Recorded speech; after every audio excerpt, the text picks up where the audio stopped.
زیادتی کروں گا اگر میں بھول جاؤں شکر گڑھ اور چمنڈا کی اس ماں کو جس نے ان بچوں کو پیدا کیا تھا جنہوں نے جسموں سے بم باندھ کے ہندوستانی ٹینکوں پہ لیٹ گئے تھے. یہ پڑوس میں بھارت بیٹھا ہے, وہاں تک آواز تو جائے جناب. سبیلنا سبیلنا سبیلنا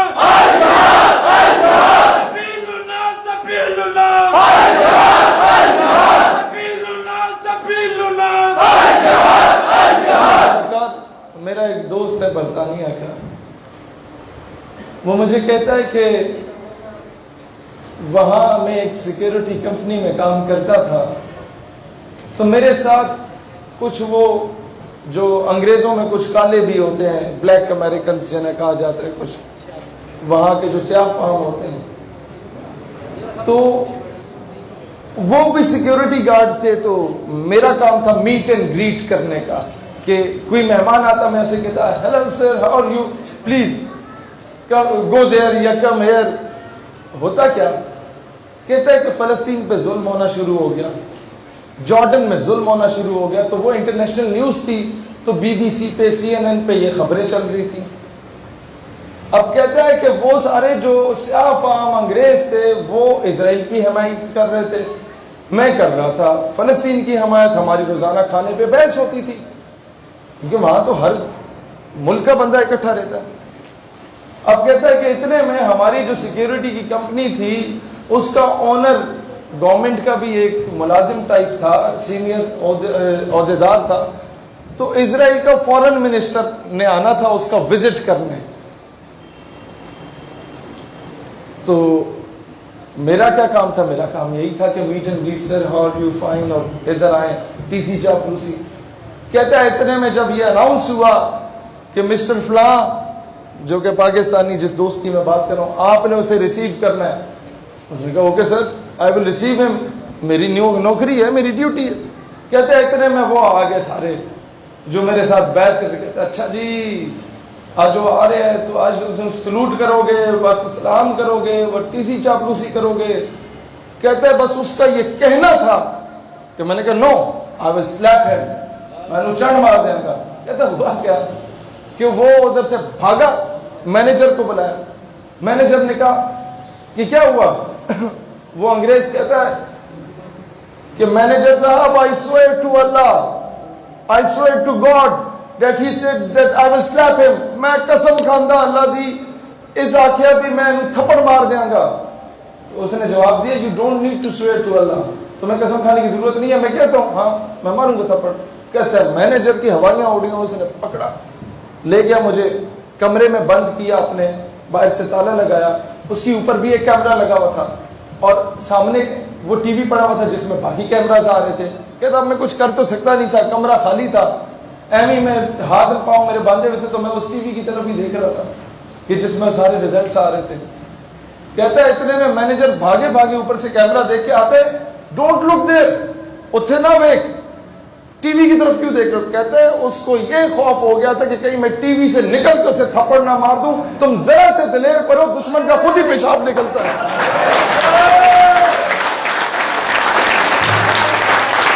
لہذا میں اپنی افواج سے, اپنی گورنمنٹ سے کہتا ہوں تمہیں اگر لشکر نہیں بھیجنے, فی الحال میں جانتا ہوں کہ کیا تقاضے ہیں, وہ نہ بھیجو.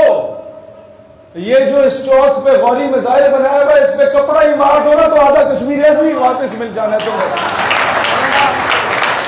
میں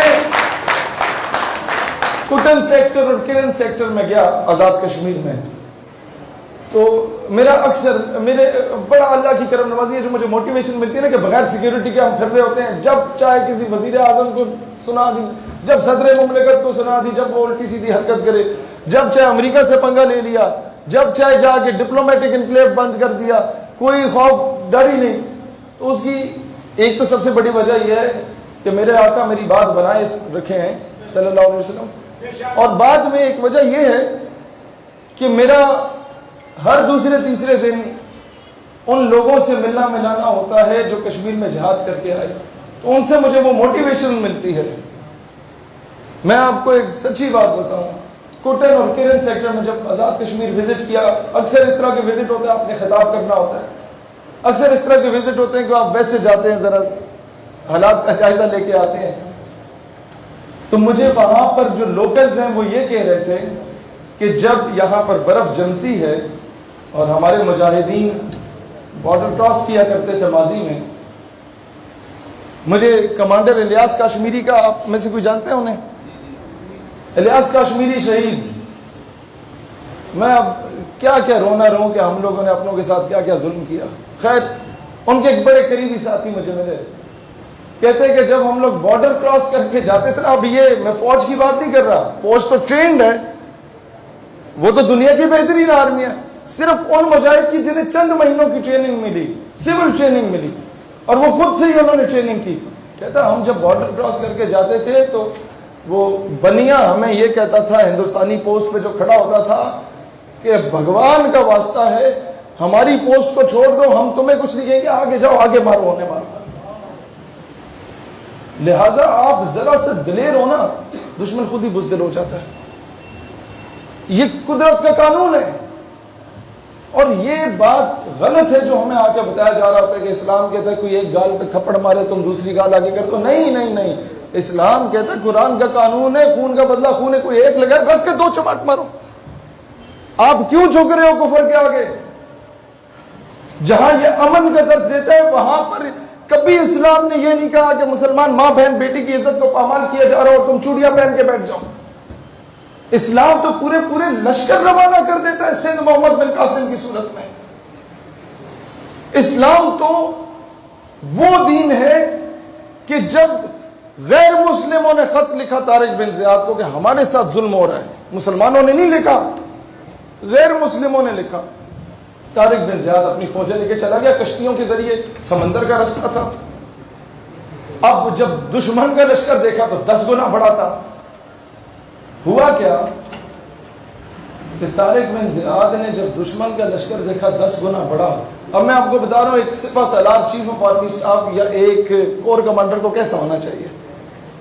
ہمیں اپنی تاریخ پڑھنی چاہیے نا. ہمیں پڑھایا مصطفیٰ کمال اتاترک، ہمیں اٹھا کے پڑھایا وہ یہی چودھری صاحب والی بات، وہ انگریزوں کے کتے نہلانے والے ہمیں آ کے نصاب میں پڑھایا جاتا ہے. ہمیں پڑھایا جاتا ہے سنڈریلا ماں باپ سے چھپ کے بھاگی بوائے فرینڈ کے ساتھ.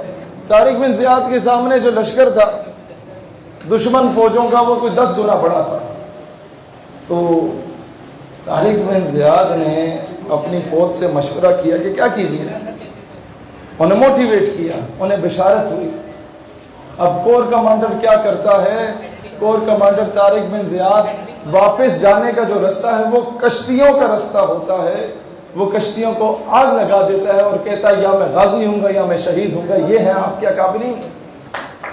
یہ چیز اپنے بچوں کو پڑھائیں. اور تیسری چیز،